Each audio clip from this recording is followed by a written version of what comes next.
بسم اللہ الرحمن الرحیم۔ الحمد للہ رب العالمین۔ عالمین کے رب کی حمد ہے، عالمین کے رب کی ثنا ہے۔ سیگمنٹ ہے قرآن اور سائنس۔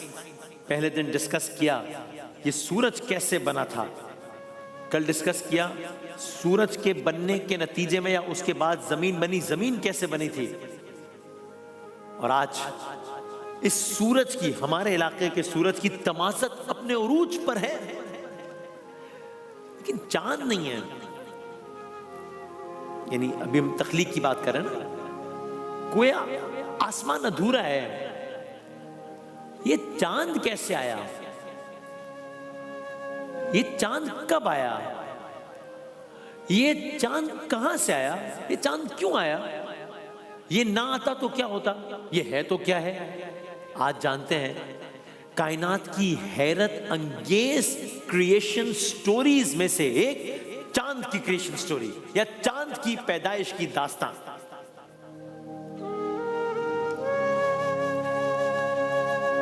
اب کل بات یہاں تک پہنچی تھی کہ سورج بن گیا ہے۔ اب سورج کے گرد امیجن کیجئے، سورج، یہ اربوں سال پرانی بات ہے، سورج کے گرد لاوے سے بنے ہوئے پتھر، دیو قامت چٹانیں، ننھے سیاروں کی دوڑ جاری ہے جاری ہے جاری ہے۔ یہ عمل چلتا چلا جا رہا ہے، چلتا چلا جا رہا ہے، یہاں تک کہ ایک دن ایسا آیا کہ انہی بہت سارے آبجیکٹس میں سے ایک بہت بڑا آبجیکٹ جسے آج سائنس تھیا کہتی ہے، یہ زمین سے ٹکرا گیا۔ اسی ٹکر سے چاند کی پیدائش کی کہانی شروع ہوئی۔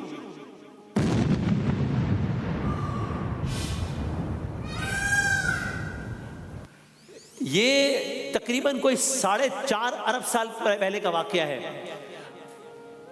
آپ سوچیں کہ یہ کتنا بڑا کولیشن ہوگا، یہ کتنا بڑا تصادم ہوگا کہ تھیا نامی یہ جو آبجیکٹ ہے، یہ جب زمین سے ٹکرایا تو ہوا کیا؟ ایک بہت بڑا آبجیکٹ ہے، وہ ہماری زمین سے ٹکرایا ہے۔ اب ہوا کیا ہے؟ جب یہ زمین سے ٹکرایا ہے تو ودن نو ٹائم زمین کی سطح کا جی ہماری زمین کی سطح کا ایک بہت بڑا حصہ پگھل کر چکنا چور ہو کر خلا کی طرف اچھل گیا۔ آسمان میں زمین کے گرد ایک آگ کا طوفان بن گیا۔ زمین کے گرد پگھلے ہوئے پتھر، زمین کے گرد لاووں کے دریا، زمین کے گرد بھاپ، زمین کے گرد گرد، زمین کے گرد دھواں، سب خلا میں گردش کرنے لگے۔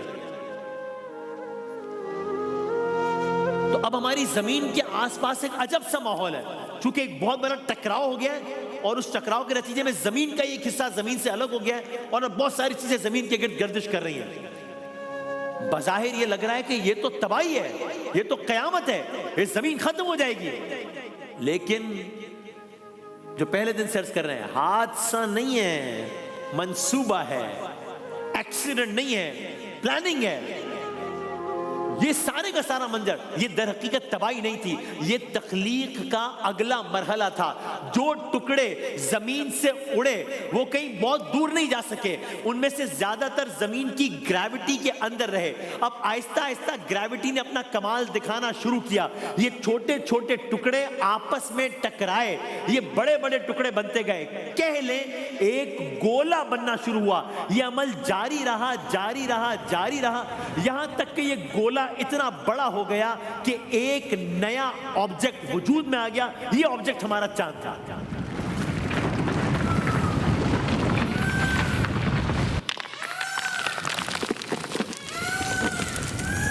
یعنی یہ چاند جو آج ہمیں ایک الگ صورت میں نظر آ رہا ہے، اس کی کریشن تو دیکھیں کہ کہاں آگ، لاوا، دھات، پتھر، ٹکراؤ، لاوے، یہ ہے اس چاند کی داستان۔ یعنی آپ ذرا یہ منظر سوچیں، پہلے زمین کے گرد آگ، پتھروں کا ایک وحشی سا حلقہ، چاند دیکھنے میں کتنا دلکش لگتا ہے بھی، لیکن سوچیں زمین کے گرد آگ اور پتھروں کا ایک وحشی سا حلقہ گھوم رہا ہے، پھر وہی مادہ اکٹھا ہو کر ایک گول، ایک روشن جسم کی شکل اختیار کرتا ہے، اور یہ جسم ہمارا چاند، یہ بھی شروع میں ٹھنڈا نہیں تھا، وقت گزرتا گیا گزرتا گیا گزرتا گیا، تب جا کر یہ بنا ہوا چاند آہستہ آہستہ ٹھنڈا ہونا شروع ہوا۔ یعنی آپ کہہ سکتے ہیں کہ چاند ابتدا میں پگھلے ہوئے پتھروں کا سمندر تھا، پگھلے ہوئے پتھروں کا سمندر تھا، جو آہستہ آہستہ آہستہ مختلف اندازے ہیں، ایک اندازے کے مطابق 1 کروڑ سال میں ٹھنڈا ہوا ہے۔ یہ چاند جیسے آج ہم دیکھ رہے ہیں ایسا تھا نہیں، پگھلے ہوئے پتھروں کا سمندر تھا۔ It took 10 million years for it to come in this form. اور یہ جو پروسیس ہو رہا تھا، اسی ٹھنڈے ہونے کے پروسیس کے دوران اسی چاند پر بہت گہرے نشانات پڑے، اسی چاند پر پہاڑ، اسی چاند پر وادیاں، اسی چاند پر گڑھے بنتے گئے۔ یہ سب وہ چیزیں جو آج ہم دور سے دیکھتے ہیں تو ہم کہتے ہیں چاند میں یہ دھبے ہیں، یہ داغ ہے، یہ سب وہ ہے۔ یہ چاند کی وادیاں ہیں، گڑھے ہیں، پہاڑ ہیں۔ حادثہ نہیں ہے، منصوبہ ہے۔ یعنی اس کے لیے کوئی آپ کا کوئی بہت راکٹ سائنسسٹ ہونا ضروری نہیں ہے سب کہنے کے لیے کہ یہ سب کچھ ایسے ہی ہو گیا، ایسے ہی ہو گیا کیا، یا اس کے پیچھے کوئی پلاننگ تھی۔ پر کوئی تو ہے نا جو نظام ہستی چلا رہا ہے، ہم کہہ رہے ہیں وہی خدا ہے۔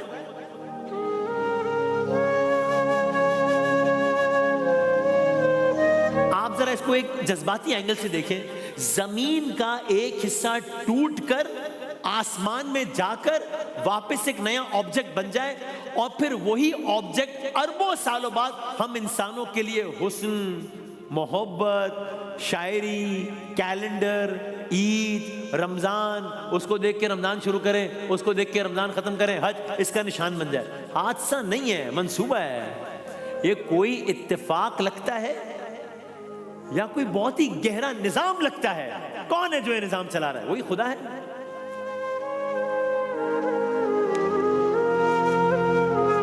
تو آج جب ہم رات کو آسمان کی طرف دیکھ کر چاند کو دیکھتے ہیں تو ہمیں صرف ایک خوبصورت گول چہرہ نظر آتا ہے، لیکن اگر تھوڑی دیر کو ابھی آنکھیں بند کر کے سوچیں تو اس چاند کے پیچھے اربوں سال پرانی ایک خوفناک ٹکر، آگ کے دریا، خلا میں اڑتے پتھر، پھر ان کا آہستہ آہستہ جمع ہونا، ٹھنڈا ہونا، یہ سب ایک فلم کی طرح نظر آتا ہے، ایک حقیقی فلم۔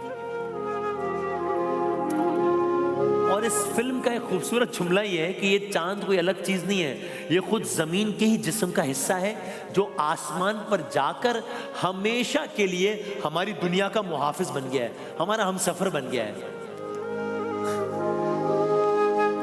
لیکن یہ چاند صرف خوبصورتی کے لیے نہیں ہے، یہ زمین کے لیے ایک رحمت ہے۔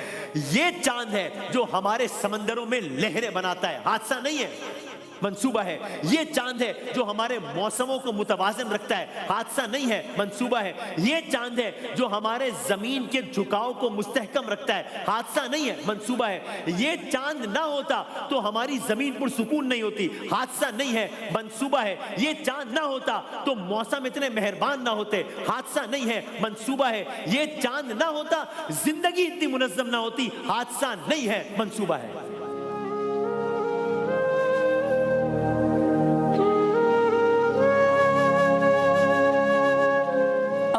کس چیز پہ اور اپنے پروردگار کی کون کون سی نعمتوں کو جھٹلاؤ گے؟ کس چیز پہ اس کا شکر ادا کریں؟ یعنی اس کی منصوبہ سازی تو دیکھیے، قدرت نے زمین کو گویا تنہا نہیں چھوڑا، اس کے لیے آسمان پر ایک ساتھی رکھ دیا۔ تو جب میں یہ سب پڑھ رہا تھا تب میں یہ سوچ رہا تھا کہ اب جب میں آج کے بعد جب قرآن کریم میں کوئی بھی آیت پڑھوں گا جس میں چاند کا تذکرہ ہوگا، اب میں الگ زاویے سے پڑھوں گا، اور میں آپ سے بھی یہ گزارش کروں گا اگر مناسب سمجھیں کہ now when we know the creation story of moon، تو آئیں اب اس داستان کے اختتام پر۔ ہم نے پہلے بھی آیات سنی ہے لیکن آج ذرا اس زاویے سے سنیں، اور پھر دل سے نکلے گا سبحان اللہ، پھر دل سے نکلے گا اللہ اکبر۔ آج سنتے جائیے، آج سے پہلے بھی سنا ہوگا، مگر آج چاند کی تخلیق کی داستان کہ چاند کتنا کارآمد ہے، یہ سب سن کر چاند کی داستان کو ذہن میں رکھیں، اور اب یہ آیات سنتے جائیے اور لطف لیجیے۔ یہ ہے سورہ فرقان، فرمایا بسم اللہ الرحمن الرحیم، تبارک الذی جعل فی السماء بروجا وجعل فیہا سراجا وقمرا منیرا، مبارک مبارک ہے وہ ذات جس نے آسمان میں برج بنائے، حادثہ نہیں ہے منصوبہ ہے، مبارک ہے وہ ذات جس نے آسمان میں برج بنائے، جس نے سورج کو روشن چراغ بنایا، جس نے چاند کو نور بنایا۔ 1400 سال پہلے کہی ہے بات۔ آگے سورہ یونس میں ارشاد فرمایا هو الذی جعل الشمس ضیاء والقمر نورا وقدرہ منازل، وہی ہے جس نے سورج کو روشنی دی، وہی ہے جس نے چاند کو نور بنایا، اور وہی ہے جس نے ان کے مراحل مقرر کیے۔ سورہ نوح میں آواز لگائی بسم اللہ الرحمن الرحیم وجعل القمر فیہن نورا وجعل الشمس سراجا، اللہ نے آسمانوں میں چاند کو نور بنایا اور سورج کو چراغ بنایا۔ سورہ یاسین سب نے سنی ہوئی ہے، سورہ یاسین میں چاند کے مختلف مراحل کی طرف اشارہ کرتے ہوئے فرمایا بسم اللہ الرحمن الرحیم والقمر قدرناہ منازل حتی عاد کالعرجون القدیم، ہم نے چاند کے مرحلے مقرر کیے یہاں تک کہ وہ کھجور کی پرانی شاخ کی طرح ہو جاتا ہے۔ سورہ رحمان سب نے سنی ہوئی ہے، فرمایا بسم اللہ الرحمن الرحیم الشمس والقمر بحسبان، سورج اور چاند سب ایک مقررہ حساب کے مطابق چل رہے ہیں۔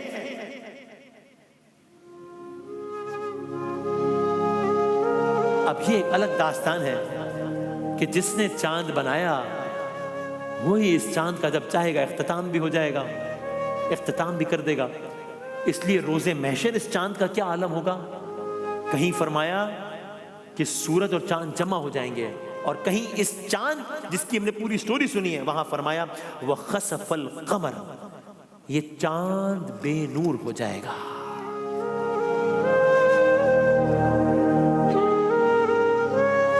اسی کے حکم سے پر نور ہوا تھا، اسی کے حکم سے بے نور ہو جائے گا۔